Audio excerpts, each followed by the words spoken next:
के स्टार्ट में हमें एक बच्चा देखने को मिलता है जो कि एक मैजिक स्पेल की प्रैक्टिस कर रहा है। इस बच्चे का नाम यिंगमिंग है और ये एक प्रोटेक्शन स्पेल की प्रैक्टिस कर रहा है। ये स्पेल एक मास्टर बनने के लिए बहुत जरूरी है। यिंगमिंग से ये स्पेल हो नहीं पाता, जिसके बाद वो अपने मास्टर से कहता है कि ये स्पेल मुझसे नहीं होगा। इस बात पे मास्टर उसको कहते हैं कि अगर तुम्हारी लाइफ में कोई ऐसा है जिसको तुम प्रोटेक्ट करना चाहते हो तो उसके बारे में सोच के इसकी प्रैक्टिस करो। फिर दिखाते हैं कि इस स्पेल की प्रैक्टिस करते करते यिंगमिंग बड़ा हो जाता है। इतने साल गुजरने के बाद भी जब वो ये स्पेल नहीं कर पाता तो वो अपने मास्टर से कहता है कि हमें इस प्रोटेक्शन स्पेल की जगह टेलीपोर्टेशन स्पेल की प्रैक्टिस करनी चाहिए। मास्टर जानते हैं कि यिंगमिंग को टेलीपोर्टेशन स्पेल तो आता है, तो वो इसकी इस ऑफर को रिजेक्ट कर देते हैं। मास्टर उसे बताते हैं कि किसी भी पावरफुल एनिमी को हराने के लिए सिर्फ टेलीपोर्टेशन स्पेल काफी नहीं होगा, इसके साथ ही साथ एक अच्छा मास्टर बनने के लिए उसको प्रोटेक्शन स्पेल सीखना बहुत जरूरी है। अभी ये दोनों बातें कर ही रहे होते हैं कि वहाँ की प्रोटेक्शन वॉल टूटने लगती है। इसके बाद मास्टर समझ जाते हैं कि ये शैतानी सांप का साया है। इस सांप को देखते ही मास्टर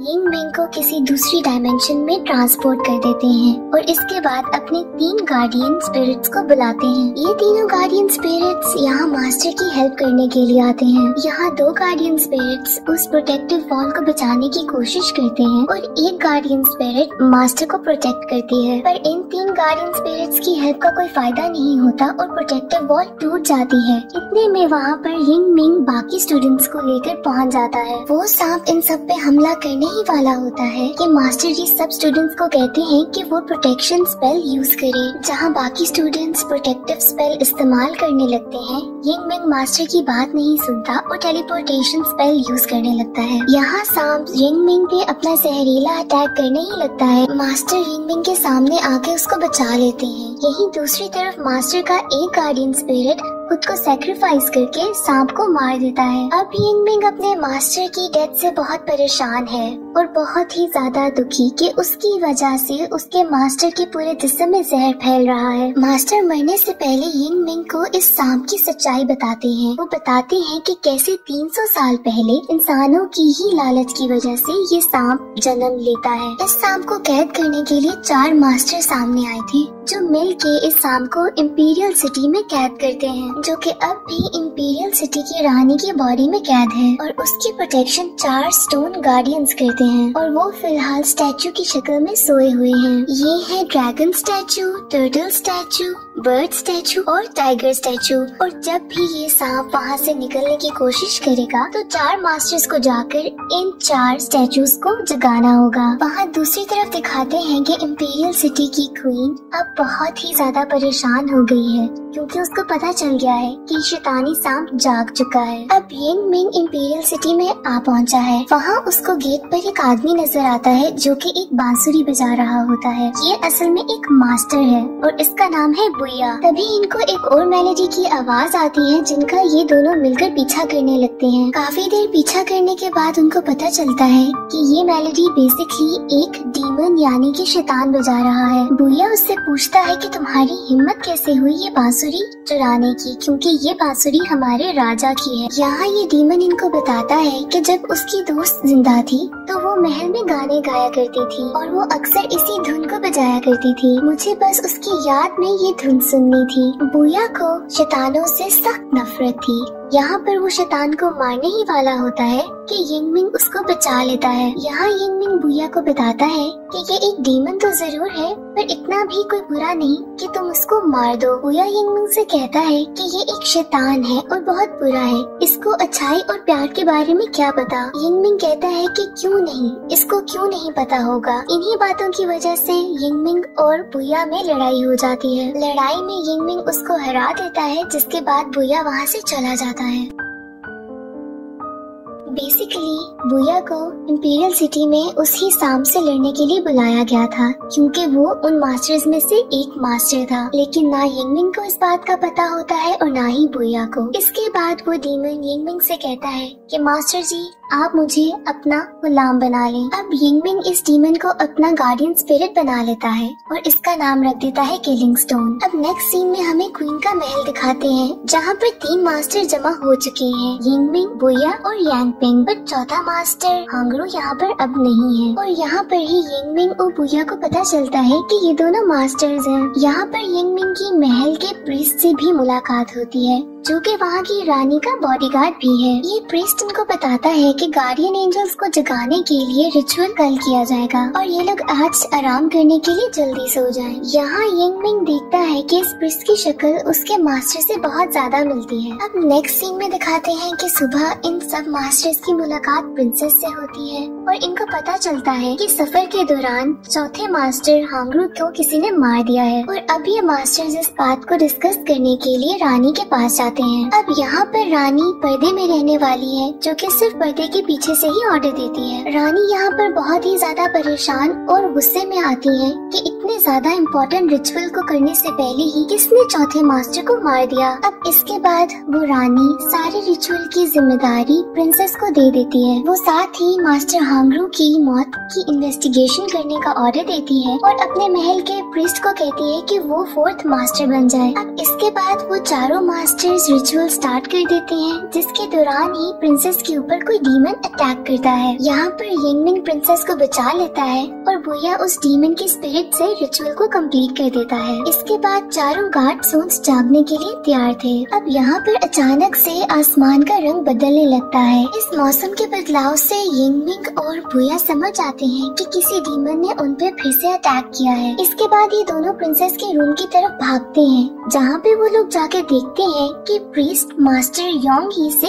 लड़ रहा है। प्रीस्ट का कहना था कि मास्टर लोंग ही क्वीन को मारना चाहते हैं, पर लोंग ही इस बात पे इनकार कर देती है। इसके बाद इन चारों की लड़ाई शुरू हो जाती है। इस लड़ाई के दौरान लोंग ही ये डीमन के हाथों मारी जाती है और मरने से पहले लोंग ही यिंगमिंग को रानी के बारे में कुछ बताती है, पर ये बात अच्छी तरीके से यिंगमिंग नहीं सुन पाता। अब अगली सुबह बुया और यिंगमिंग मिलते हैं, जहाँ बुया उसको बताता है कि उससे प्रीस्ट पर शक है, लेकिन यिंगमिंग का कहना कुछ और है। वो बताता है कि उसको उल्टा रानी पर ही शक है। यहाँ ये दोनों एक दूसरे के अगेंस्ट होकर ही अपनी अपनी इन्वेस्टिगेशन शुरू कर देते हैं। अब यिंगमिंग अपने रूम में जाता है तो देखता है कि प्रिंसेस उसकी सॉर्ड को चुराने की कोशिश कर रही है। ये वो सॉर्ड है जो कि मास्टर ने यिंगमिंग को दी थी और इसी सॉर्ड से उस सांप को मारा जा सकता था। यहाँ यिंगमिंग प्रिंसेस से पूछता है कि वो उसकी सॉर्ड को क्यों चुरा रही थी, पर इससे पहले कि प्रिंसेस यिंगमिंग को कुछ बताती, वहाँ हेयर डीमन आकर प्रिंसेस पे हमला कर देती है। यहाँ ये हेयर डीमन यिंगमिंग को बताती है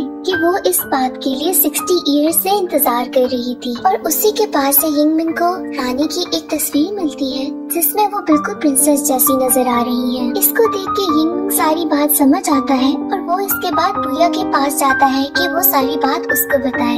यहाँ पर बुया प्रिस्ट के पास पहुँचा होता है उससे इन्वेस्टिगेशन करने के लिए। यहाँ यिंगमिंग देखता है कि बुया जमीन पर गिरा हुआ है और वहाँ से प्रीस्ट भाग चुका है। यहाँ यिंगमिंग बुया को उठाता है और ये दोनों महल से बाहर जाते हैं।